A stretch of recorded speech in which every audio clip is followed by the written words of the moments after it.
Quadratic equations के solution के lesson में खुशामदीद। उर्दू में क्वाड्रेटिक इक्वेशंस को दो दर्जे मसावात कहते हैं और हम फैक्टराइजेशन के ज़रिए यानी अमले तज्ज़ी के ज़रिए इसको हल करने की कोशिश करेंगे। फर्स्ट करें, हमारे पास जो एफ ऑफ एक्स है फंक्शन एक्स का क्वाड्रेटिक दो दर्जी, वो x squared plus 6x plus 8। अगर हम इसे ग्राफ करें, फर्स्ट करें जैसे हम लाइन को ड्रॉ करते रहें तो इसका जो है वो शक्ल कुछ इस तरह की होगी, जिसे हम पैराबोला कहते हैं, जिसे उर्दू में मकाफी कहा जाता है। ठीक है, और ये एक्स एक्सिस को जो है ये दो जगह के ऊपर इंटरसेक्ट करेगा, उसके ऊपर से गुजरेगा। और क्वाड्रेटिक इक्वेशन के सोल्यूशन का मतलब ये है कि हम इन दो पॉइंट्स की वैल्यूज जो है या कीमत जो है वो मालूम करने की कोशिश करते हैं एक्स एक्सिस के ऊपर। ठीक है, तो एफ एक्स जो है वो हमारा वाई एक्सिस के ऊपर है, और एफ एक्स जब जीरो होगा तो ये एक्स एक्सिस की इक्वेशन हो जाएगी, और ये एक्स एक्सिस जिन दो जगहों के ऊपर इस पैराबोला को कता करता है, ये दो पॉइंट्स हम निकालते हैं इस इक्वेशन के या इस मसावात के हल की सूरत। तो हमने जो है एफ ऑफ एक्स को ज़ीरो कर दिया, और हमारे पास जो है x square plus 6x plus 8 जो है वो ज़ीरो के बराबर आए।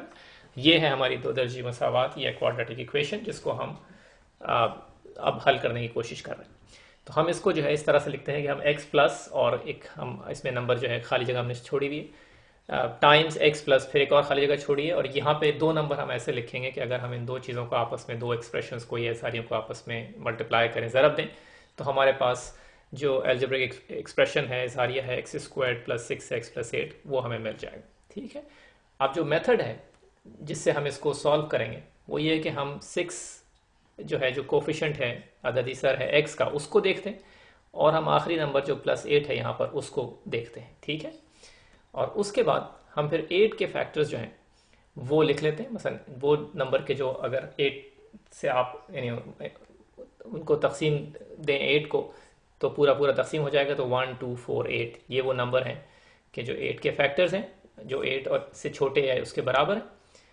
अब इनमें से हमें दो नंबर ऐसे सेलेक्ट करने हैं या मुंतखब करने हैं कि जिनको अगर हम एक दूसरे में जमा करें तो हमें 6 मिले, और अगर हम इन्हें आपस में ज़रब दें तो हमें 8 मिले। तो हमने देखा कि हमने 2 और 4 ऐसे दो जो हैं फैक्टर्स हैं 8 के, कि जिनको अगर हम आपस में जमा करें तो 2 प्लस 4 6 आ जाए, और अगर मल्टीप्लाई करें तो 8 आ जाएगा। अच्छा, अब ये हमारे पास x प्लस 2 x प्लस 4 आ गए।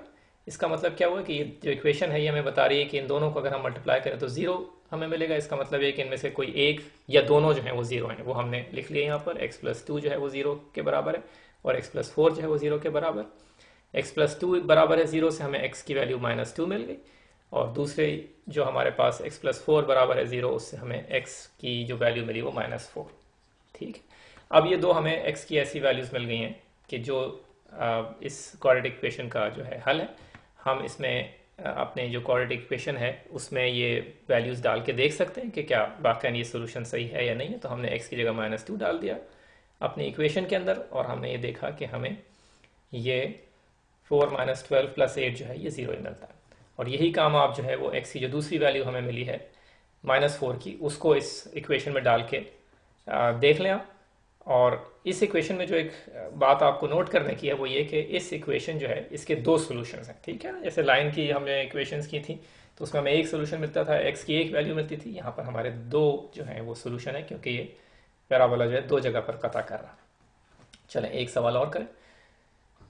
इस सवाल में एफ ऑफ एक्स जो है वो बराबर है 2x squared plus 20x 20 times x plus 50 plus 50। ठीक है, तो सोल्यूशन के लिए एफ ऑफ एक्स को हमने पहले ज़ीरो के बराबर कर दिया, जिससे 2x squared plus 20x plus 50 ये बराबर हो गया ज़ीरो के। ठीक है, और अब हमारे पास जो है जो इक्वेशन है या जो इसका उल्टे हाथ की तरफ जो है उसमें एक्स स्क्वायर्ड के साथ एक ये 2 और लिखा हुआ, जो कोफिशिएंट या उसका अददी सर जिसे कहते हैं उर्दू के अंदर। हम ऐसा करते हैं कि इसे जान छुड़ा लेते हैं ताकि हम अपना मेथड जो भी हमने सीखा उसको इस्तेमाल कर सकें। तो हमें 2 से जान छुड़ाने के लिए 2 से हमने डिवाइड कर दिया इक्वेशन की दोनों अतराफ को। तो हमें जो है वो x square plus 10x plus 25, क्योंकि हर चीज़ जो है वो 2 से उसको हमने तकसीम कर दिया। ज़ीरो को 2 से हमने डिवाइड जब किया तो हमें ज़ीरो ही मिला। ठीक है, अब हम वही अपनी जो है तरकीब जो है हमने x प्लस खाली जगह टाइम्स x प्लस दूसरी खाली जगह को बराबर कर दिया 0 के।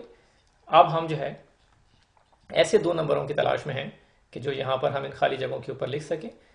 उसके लिए हम क्या करते हैं, उसके लिए हम 25 के फैक्टर्स जो हैं जो हैं वो लिख लेते हैं 1 5 25 जो 25 से छोटे या उसके बराबर।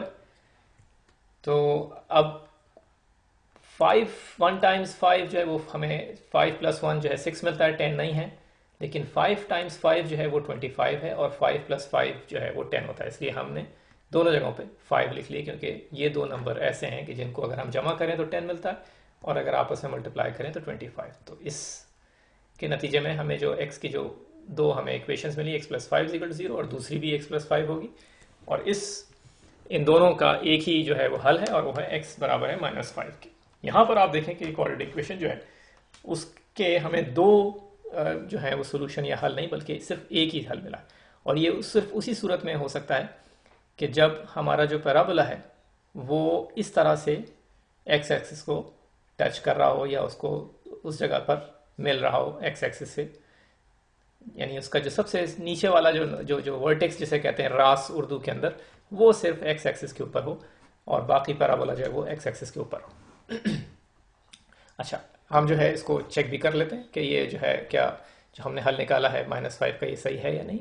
तो x plus 5 times x plus 5 जो है हमने जो है वो आपस में मल्टीप्लाई करें। हमने अलजेब्रिक एक्सप्रेशंस की जो ज़रब है वो हमने सीखी है, हम उसको इस डिस्ट्रीब्यूटिव लॉ के ज़रिए से, तक़सीमी खासियत के ज़रिए से इसको हम हल कर लेते हैं।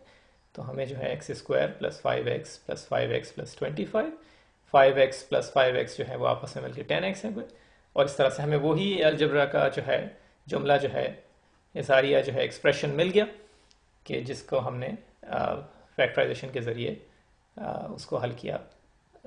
ठीक है, तो आप जो भी सोल्यूशन निकले उसको आप चेक भी कर सकते हैं कि आपको दोबारा से वही अपना अलजेब्रिक एक्सप्रेशन मिलता है या नहीं मिलता। चलें, या एक और सवाल, ये ज़रा थोड़ा सा मुख्तलिफ है। इसमें x squared minus x minus 30, हम इसको दोबारा से जो है वो अपने फैक्टराइजेशन के ज़रिए से या अमल तजज़ी के ज़रिए से हल करेंगे। हमें दो नंबर चाहिए जिनको अगर हम जमा करें आपस में तो हमें -1 मिले, क्योंकि x का जो कोफिशिएंट है या अददी सर जो है वो -1 है, और अगर आपस में इनको मल्टीप्लाई या ज़रब दें तो -30 मिले। अब और हम कैसे करते हैं, 30 के जो है उसके सारे फैक्टर्स लिख लेते हैं, 1 2 3 5 6 10 15 और 30, ये वो सारे फैक्टर्स हैं जो 30 को जो है पूरा डिवाइड करते हैं। ठीक है, अब हमें जो है वो ऐसा नंबर जो है, ऐसे दो नंबर चाहिए कि जिनको अगर हम मल्टीप्लाई करें तो हमें -30 या -30 मिले। इसका मतलब है कि इनमें से एक नंबर जो है वो यकीनन नेगेटिव होगा, क्योंकि अगर दोनों नेगेटिव होते तो हमें उनका जो मल्टीप्लाई करते तो माइनस ना मिलता साइन। इसी तरह से अगर दोनों प्लस होते तब भी हमें नेगेटिव जो है वो मल्टीप्लाई करने के बाद ना मिलता। तो अब हम जो है इन दो नंबर जो है बीच में 5 और 6, इनको अगर हम गौर से देखें तो 5 टाइम्स 6 जो है वो 30 होता है, और 5 और 6 को अगर ऐड करें ऐसी सूरत में कि -1 आए, वो उसी सूरत में हो सकता है जब हम -6 और +5 को आपस में जमा करें। ठीक है, तो हमने पहला नंबर -6 ले लिया और दूसरा नंबर जो है वो हमने 5 ले लिया, तो 5 - 6 -1 हो गया, और -6 को मल्टीप्लाई किया जब हमने 5 से तो -30 मिल गया। ठीक है, तो आपने देखा किस तरह से हमने साइंस जो है नंबरों की उनको भी इस दफ़ा इसमें हमने देखा कि किस तरह से उन ऐसे नंबरों को तलाश किया जाता है। तो x जो है वो x - 6 बराबर 0 जो है उससे हमें हल मिल गया x बराबर है 6 के, और x + 5 को जब हमने बराबर किया 0 के तो उससे हमें हल मिल गया x बराबर है -5 के। उम्मीद है कि आपकी समझ में आया होगा। आप जाइए, जाके मज़े कीजिए।